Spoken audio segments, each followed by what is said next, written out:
What's your favorite part about your job? Customers. Cus- A product person is really the link between engineering and the rest of the world, so to speak. Human beings are human beings, and that is going to be the limiter on growth with AI now. It's how fast can you get a human in a business to change their business process, if that makes any sense. Hello, and welcome back to the Interior Public Podcast. My name is Mary Diaz. I'm your host.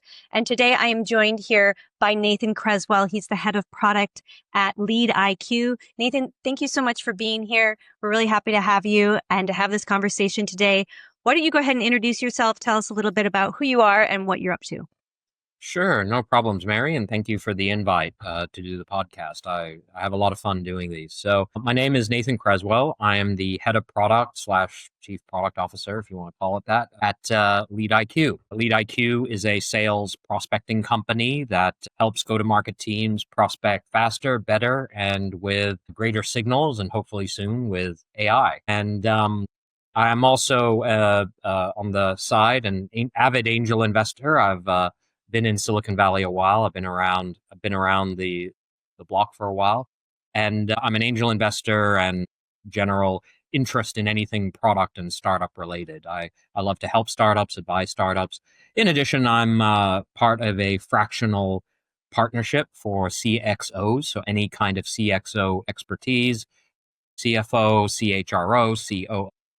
The partnership loves to be of assistance to any startup out there. So that's what I do. You sound busy. Lots of different things. So, well, my family keeps me busy. I'm the father to two beautiful children, a 9-year-old boy and a 8-year-old girl. So that obviously is my primary focus in life, as it should be for anyone. Work-wise, at least during my day, I mean, being a head of product for Lead IQ takes up a lot of my day. Some of your folks may know what a product person does. Some of you may not. So a product person is really the link between engineering and the rest of the world, so to speak. And so we essentially help to work with customers, work with the field, particularly in B2B SaaS, which is my expertise, B2B SaaS.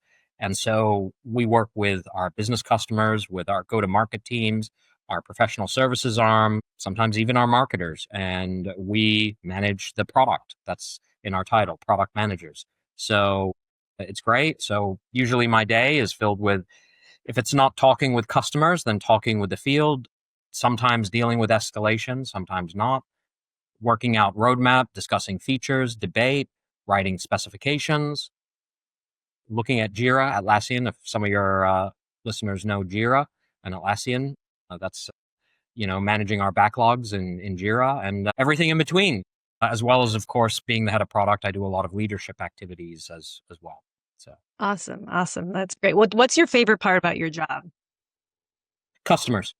Mm. Customers. Back somewhere when the dinosaurs roamed the earth, I started out my career as an SAP consultant. And I don't know if your users know SAP. It's a very big German software company, very big. And they focus on ERP, enterprise resource planning. A typical example is a big manufacturing company like Procter & Gamble. They would use SAP to manage essentially everything about their operations.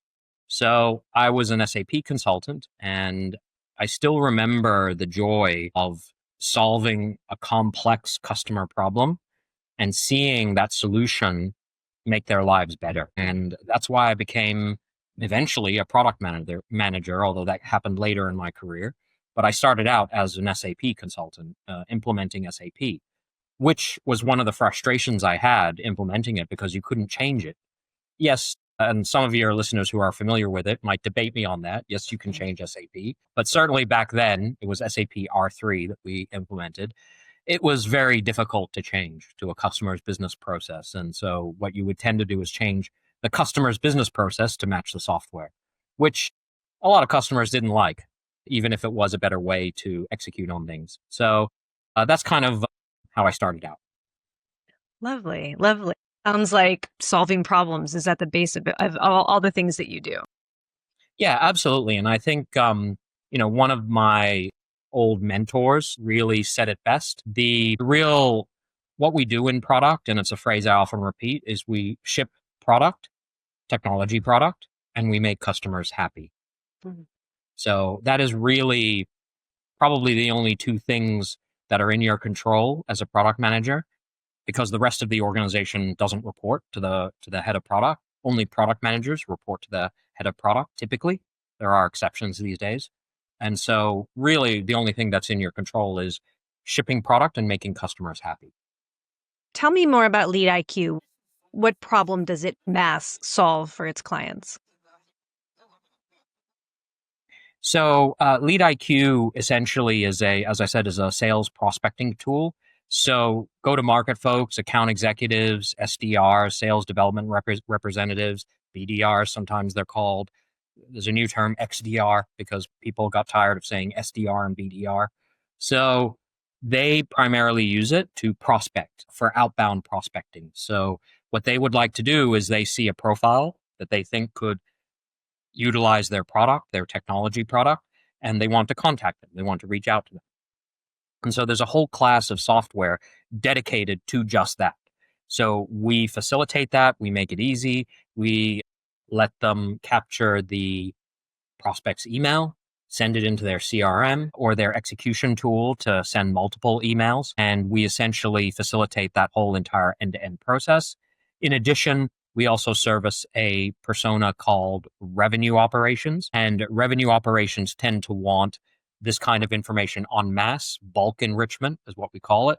And so we also service that persona with our technology product.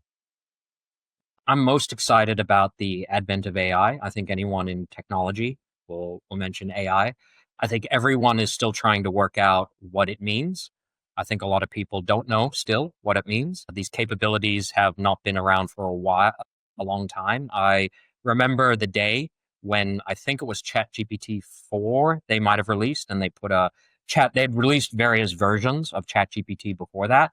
This time, I believe, was the first time they put a public chat interface on top of the model, and it exploded in one day. And I remember that day distinctly. On that day, whole classes of startups went out of business Mm. in one night. So I think that if you're not excited about AI, then you should be. But working out what it means truly, I think, is really the more interesting discussion. So how is it going to impact you?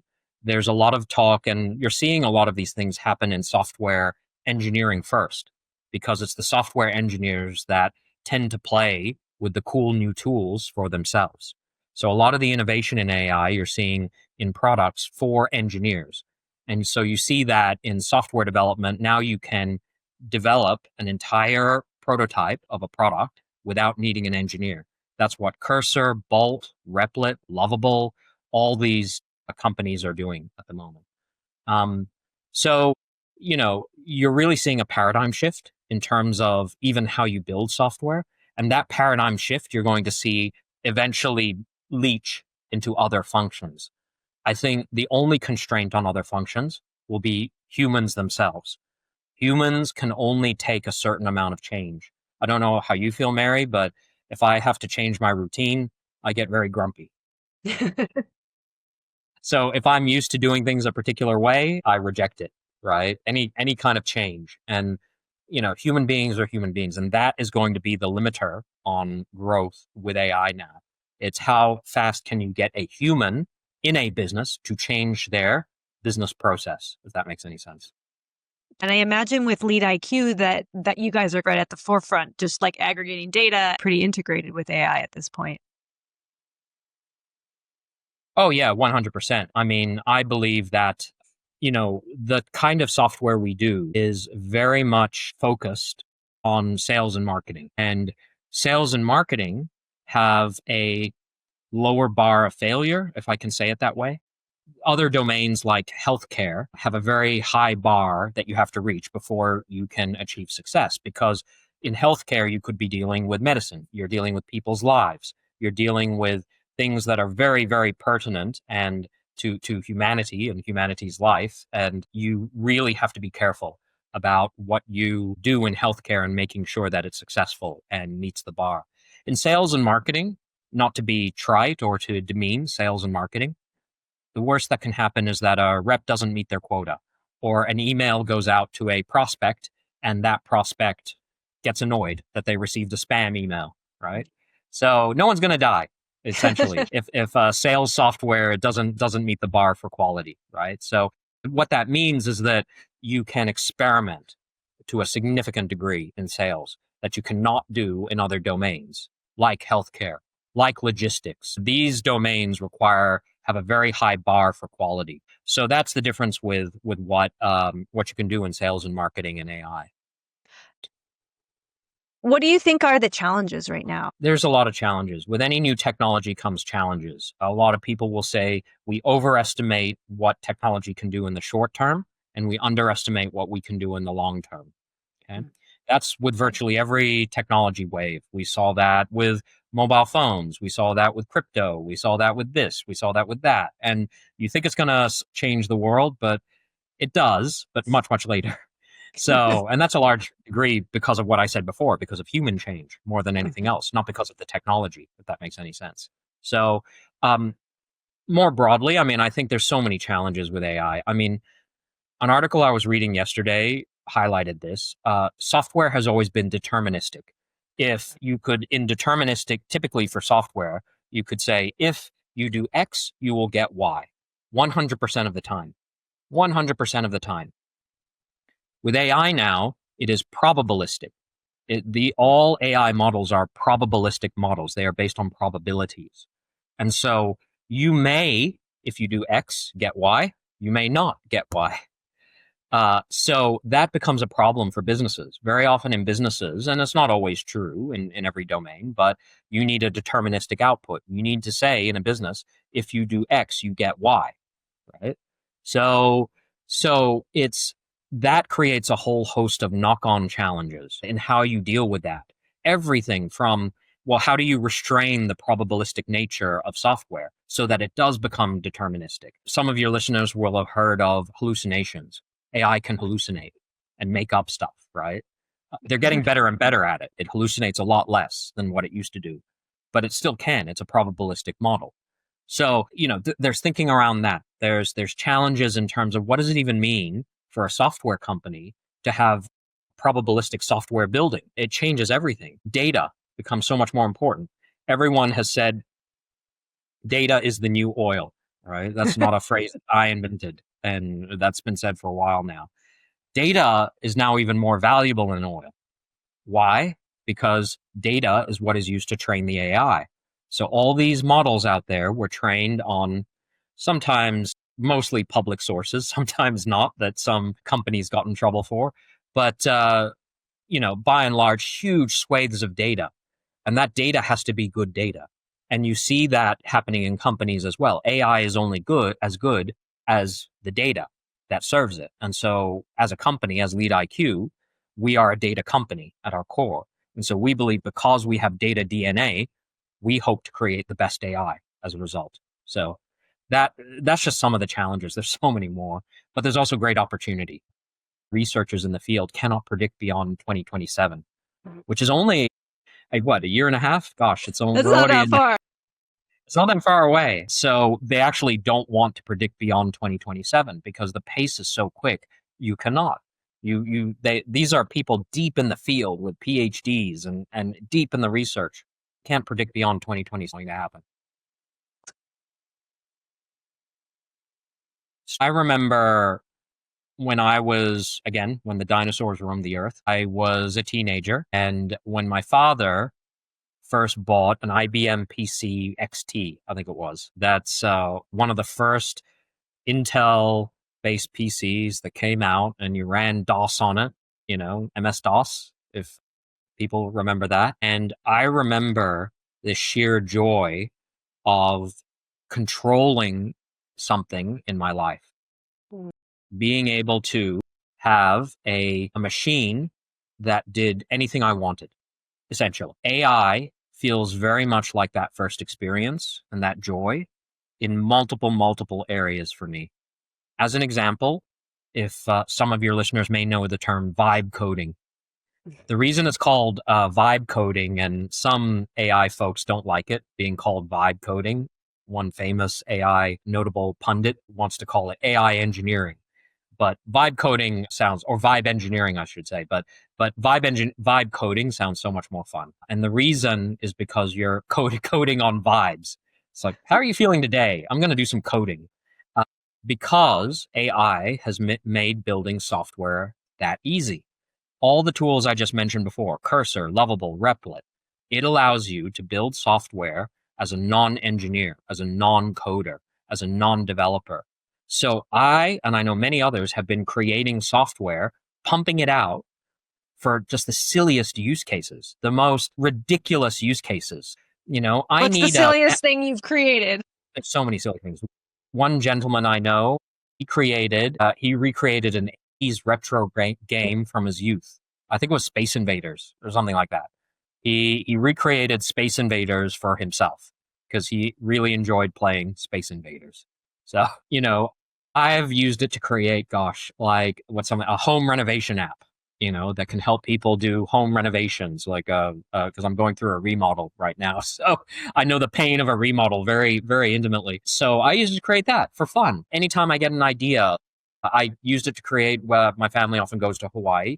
And very often, I got an idea there from someone that could you connect tourists with local fishermen to be able to get fresh fish? So there's a lot of local fishermen and they get extremely fresh fish, really nice fish. So could you connect tourists? They're there in Hawaii. They have a local fresh fish of the day. So I created an app for that, right? So not that any of these apps ever, became famous or scale, but I did it for fun because for the joy of producing something with my own two hands or my own one brain, if that makes any sense. Uh, How do It's you completely. how do you navigate that as an investor? So that's a great question. There's so much noise, especially with AI. And as an investor, I'll take a leaf out of the venture capital playbook. I know a lot of VCs. I'm not a VC myself, but I know VCs and I chat to them. And VCs are extremely good at absorbing huge swathes of information.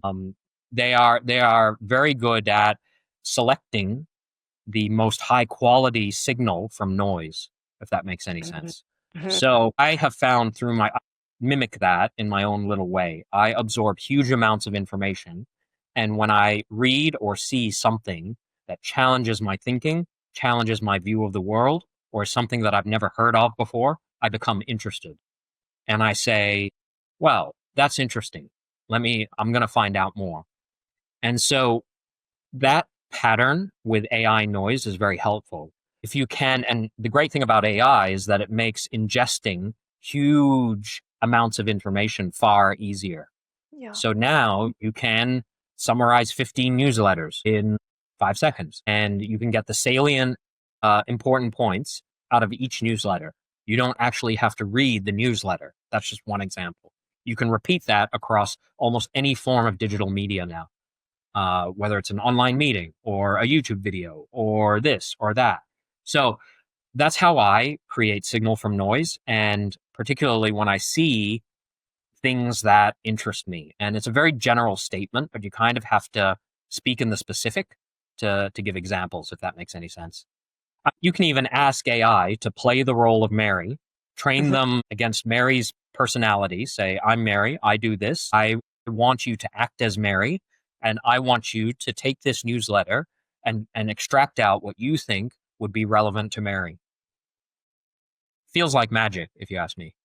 Tell me a little bit about yourself as you mentioned leadership, and how do you approach yourself as a leader? That's a great question. Leadership is very multidimensional, and it's a very complex beast, if I can call it that.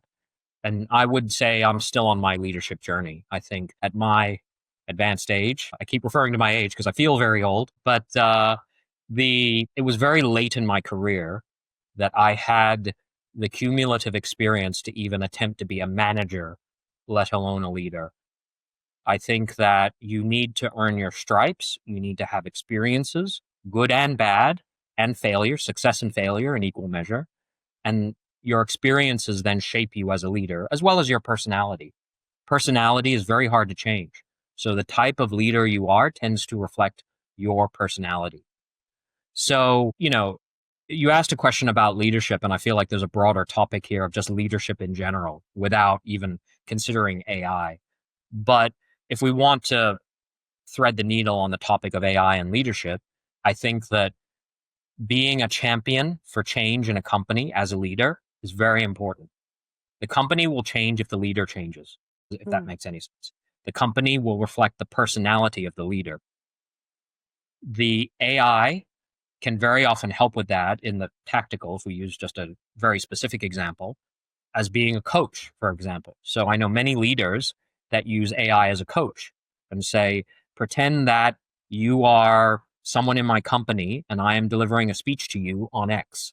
This is my speech. Tell me, as that recipient, what you would think of my speech. How would you react? Would you be offended or not offended? Would you resonate with what I am saying or not resonate? So that ability to even just practice as a leader is absolutely invaluable. And I do have a friend that's actually got a startup doing precisely that, being an AI coach and for leaders and being able to practice how to be a leader, but in a safe space where you can make mistakes. And leaders do make mistakes. Leaders are not infallible. They're infallible just as humans are fallible, if that makes sense. Yeah, absolutely. Do you feel like this is gonna like you have a vision for where your company's gonna be?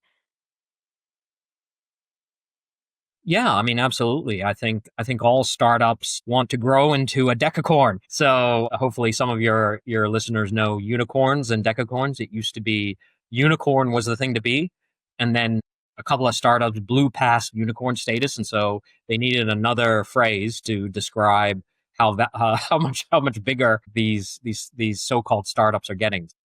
So I think any startup you ask is going to say, yeah, we're hoping to grow, we're hoping to do better, we're hoping to service our customers. I look at things from my product perspective. Obviously, the company wants to grow and Lead IQ is doing well, but I know that from the product perspective, I can only control what I can control. So I go back to my statement earlier, which is that my job is to ship product and make customers happy. The job of getting more sales, although my product is what sales sells, is the job of sales. Sales sells my product. I do not sell my product. There is a sales team that sells my product. There is a marketing team that markets my product. There is an engineering team that builds my product. I'm not even sure I can call it my product because it's a collective effort. So my point is this, is that in product, or as at least as the head of product, I can influence all those things, but I cannot control them. So I focus on what I can control, which is the shipping of the product and making sure that customers are happy with what I ship. If they are not happy, I have a problem. If I'm not shipping product, that's also a problem because there's nothing to sell. So those two things I can more influence in a major way, but someone else does the selling of my product by and large. It takes a village to deploy and sell and grow a company. It's not ever one person. Well said. Well said. Well, Nathan, thank you so much. This has been such a fascinating conversation. Is there anything else you'd like to add or tell us about or share with us today? No, just if there are any startups listening, please reach out. I love talking product. Talking or advice is worth what you pay for it. So talking to me is free. So it's worth what your listeners will pay for it. But certainly reach out if I can be helpful in any capacity for any of your listeners. And please mention that you heard me on the podcast because I get a lot of reach out from LinkedIn and I ignore most of it. So please say that you heard me on the podcast and something I said resonated with your listener. Absolutely. And thank you all for listening. We'll see you next time on The Interior Public. Bye-bye. Thank you, Mary.